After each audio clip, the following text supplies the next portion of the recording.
39. The governing spirits of the lower region of the air.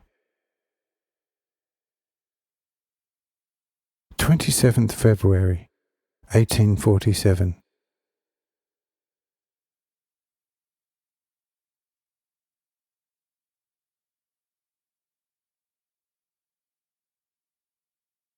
Wherever a great business is carried on, however it may be arranged, there must be managers employed in the business who order and direct everything and keep the machines in order and measure the forces in them. Without such directors, whatever work would either not proceed at all or only very badly. So it is also in our lower spiritual air region.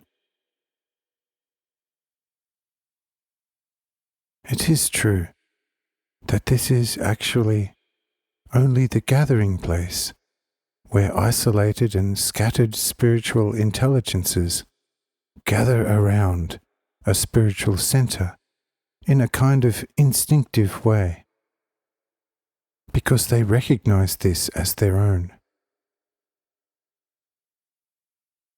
This gathering, however, would turn out to be extremely clumsy and lumpy if it did not take place according to a fixed order. It would be just as if someone threw all the building material for a house on top of each other.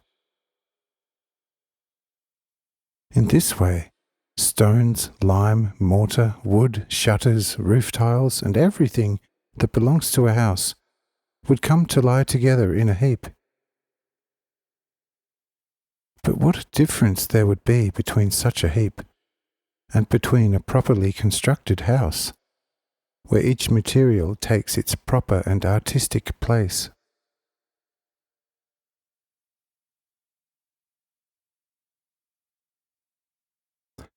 But as it is the case with a house that is to be built, once the material is available, so it is also in the spiritual respect in our lower sphere of construction.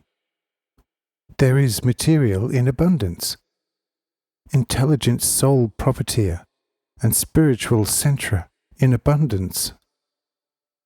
But the material, even if in each particle rests its own living intelligence, cannot build itself into a perfect human being, and that not because each individual intelligence also recognizes only in itself a single one from among the innumerable many.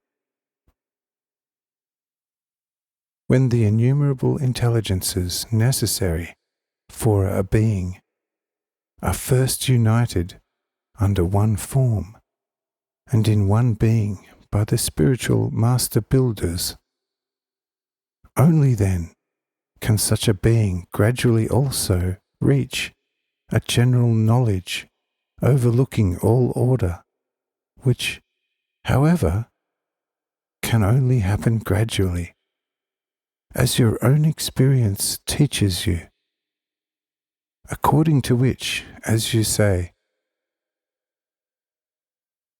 no scholar has ever fallen from heaven, still less a wise man.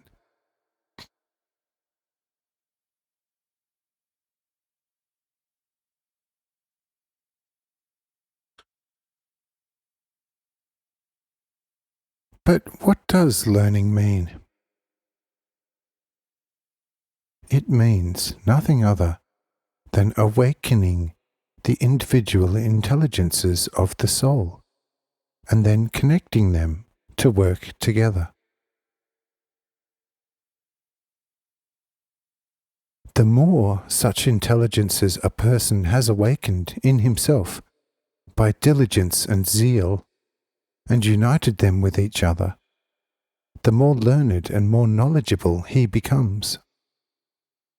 But this learnedness is far from being wisdom. For wisdom is an awakening of the spirit, which, once it has been fully awakened, penetrates all the innumerable intelligences of its soul in an instant, awakens them, and unites all in itself into a perfect godlike knowledge. It is the same as if someone were led into a large art museum in pitch darkness. Even if someone leads him around in it and lets him touch and feel the art objects and explains to him the felt object so clearly, the person led into the museum will still have a very dull idea, and that only from a few objects of the museum.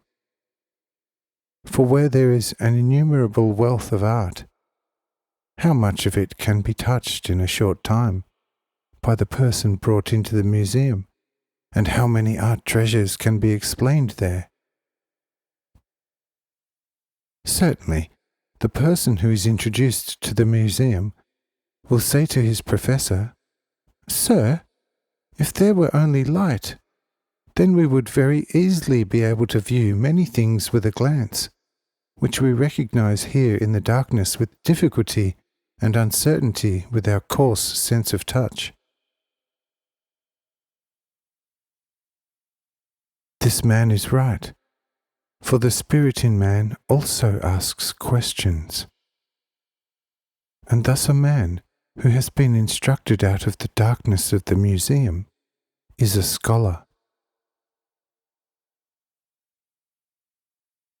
But when the sun suddenly rises for someone who is in this museum, and the museum is thoroughly illuminated in all rooms, will he still have to grope around in order to recognize the objects? Oh no, he can see them at once and views everything that is in the museum, and not only in part. And if the objects of the museum are well arranged, he will easily recognize the main purpose of the art objects displayed in this museum, as well as the property purpose of each individual object.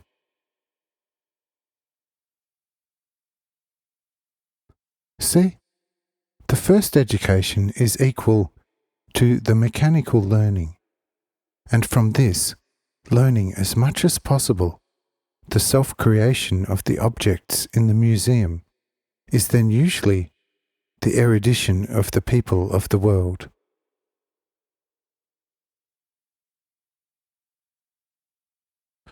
Wisdom, however, is the second. It sees the endless many at once in the clearest light,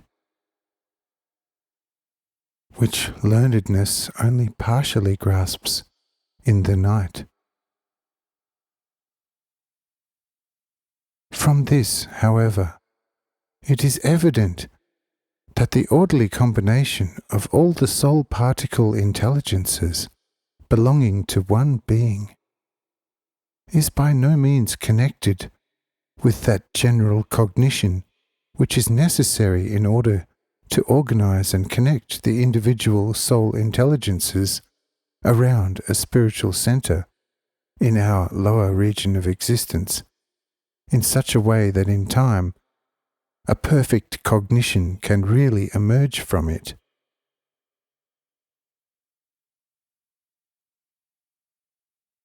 It is therefore also understandable that our above-mentioned soul intelligence particles cannot order themselves, but such beings must always be present which have to watch over such order of beings and to lead it. But who are these builders? That will be very easy to guess. They are, first of all, the angels, as the highest leaders. Therefore, there are very often and very many angels in your region. As the supreme leader of this great business, I myself am number one, who surely cannot be far from you, in that I myself, exactly here, ignite and light one light after the other for you in your art museum. And there where I stay, there are quite a lot who like to be around me, and have always liked to be around me. But for this very reason, there is a great conflict here. For where heaven develops its greatest activity, hell is no less active. But it must also be so here. Otherwise, no free movement between these two polar points would be conceivable.